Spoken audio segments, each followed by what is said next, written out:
Finding out who got the number 30 spot in the Royal Rumble is one of the best parts of the entire match. Under usual Rumble rules, number 30 is the last man or woman to enter the match, that last chance at one huge surprise to pop the fans. Names like John Cena, Triple H, and The Undertaker have all filled in this position, creating fantastic Rumble memories in the process. But for every yin, there must be a yang, and I'm not talking about Jimmy Wang. These 10 all made a right pig's ear of their golden opportunity. In kayfabe, getting the 30th spot gives you the best chance of winning the entire match, but some of these contestants barely lasted a minute, while others fluffed it up for different reasons. I'm Adam Pachisi from Cultaholic Wrestling, and these are the 10 worst number 30 entrants in Royal Rumble history. Join us.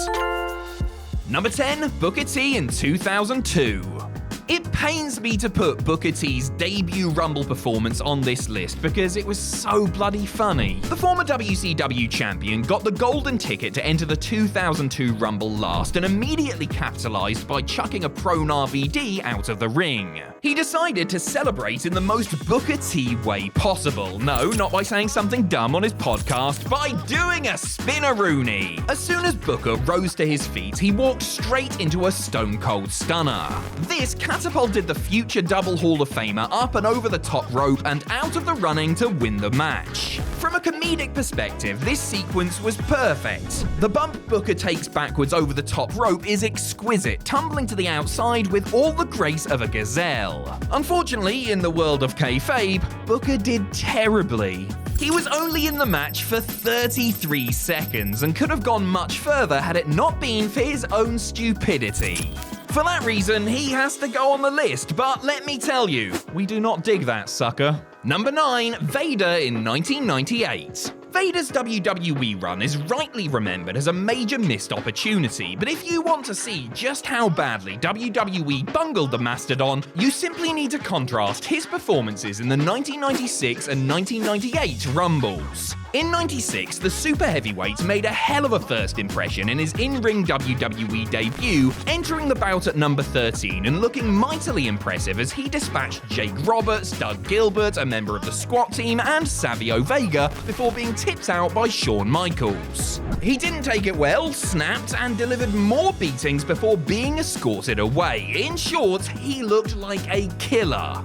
Fast forward a couple of years, and Vader's main event aspirations were already a distant memory, as he instead opened the show against the artist formerly known as Goldust. He also drew lucky number 30 in the Rumble later in the evening, but didn't take full advantage of his good fortune. Vader quickly eliminated the Honky Tonk Man, good start, but then basically just shuffled about for a couple of minutes before being clotheslined out by Goldust, somewhat avenging his defeat from the Curtain Jerker. Just sad.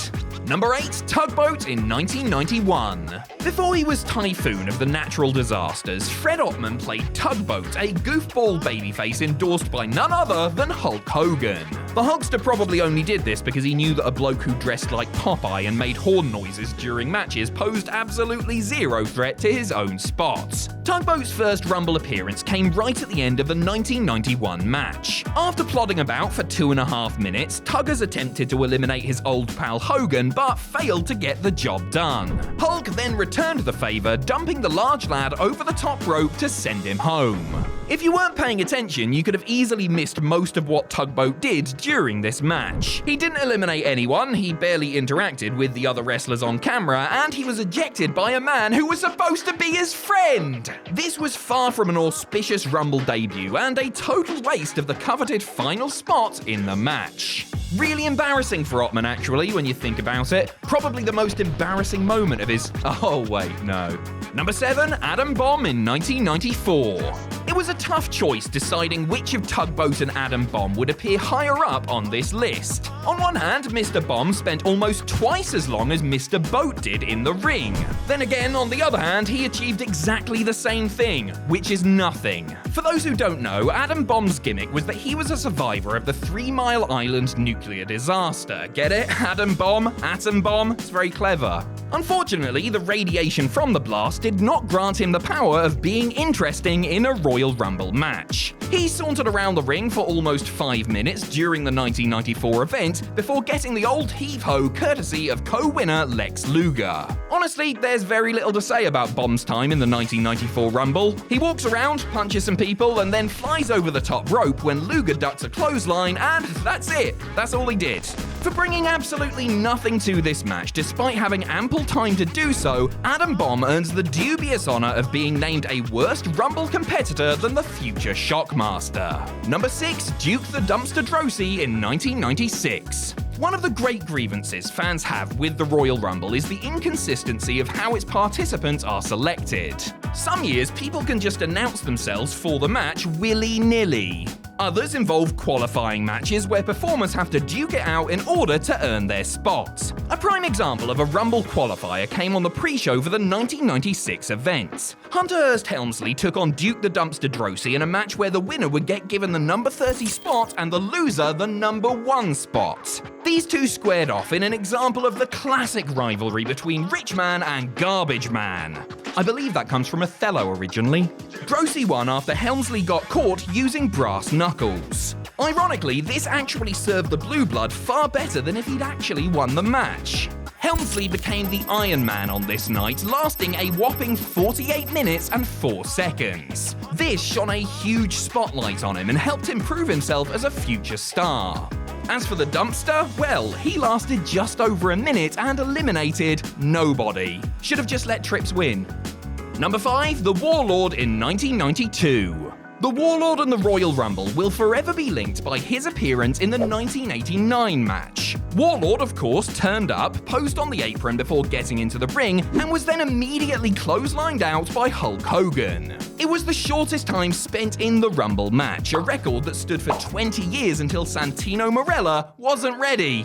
3 years later, one half of the Powers of Pain vowed to do much better. In one sense, he did this, lasting over 51 times longer than in 1989. Sadly, that still only amounted to 1 minute and 43 seconds. Warlord did absolutely nothing with his 103 seconds in the match. Embarrassingly, it was Hogan who took him out again, only this time with a little bit of help from Sid. What elevates this over all the others is the nature of the match itself. The 92 Rumble match was also for the vacant WWE Championship. With stakes that high, surely the company could have come up with a better final entrant than this. Fans knew that there was no way Warlord was ever going to win the belt. Although imagine if he did.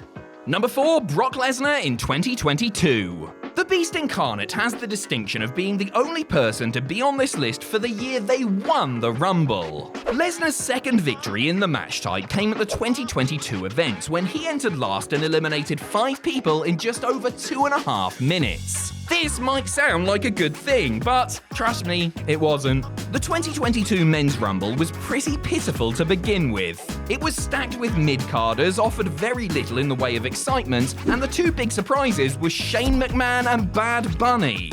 And then Lesnar's music hit at number 30.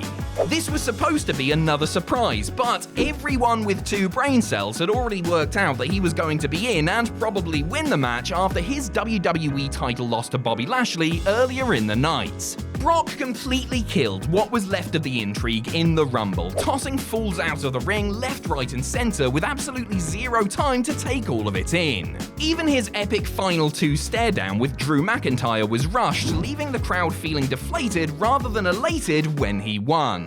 His performance in 2020, this was not. Number 3, Dolph Ziggler in 2018.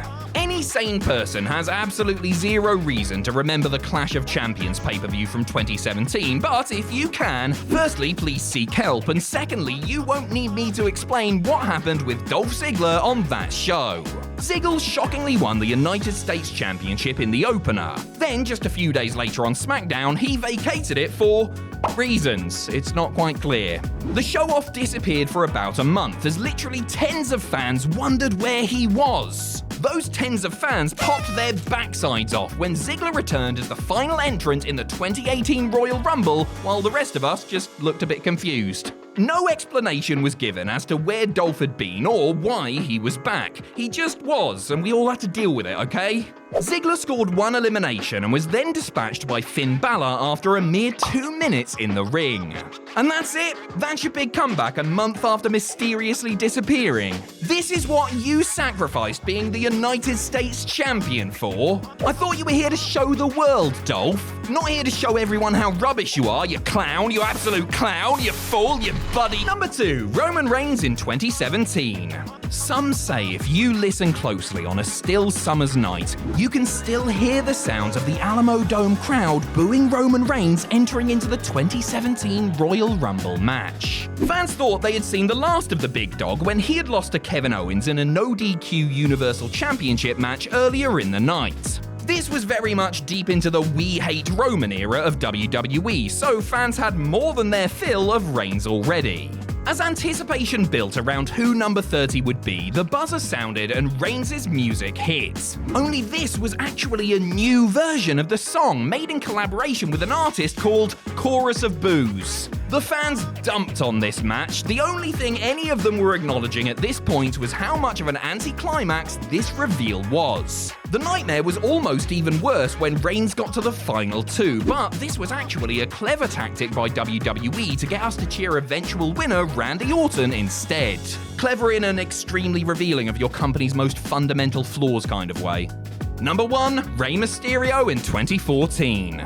Look, this one is far from the legendary luchador's fault, but the numbers don't lie, and they spelled disaster for Rey at Royal Rumble 2014.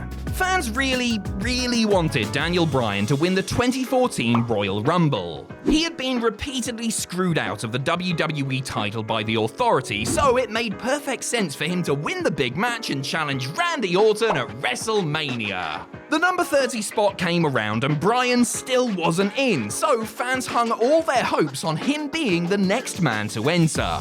But as soon as they heard that first booyaka ring around the arena, they turned on the match hard. They booed Mysterio, lovely little Rey Mysterio of all people, and everyone else in the ring for that matter. Everything that had gone on up to this point was completely cancelled out as an aggravated audience completely hijacked the main event out of pure frustration. The blame for this disaster lies solely with those who decided not to put Bryan in the match. Unfortunately, the public face, well, the public mask of this mishap was Rey Mysterio, which is why he's ended up here today. Sorry, Rey.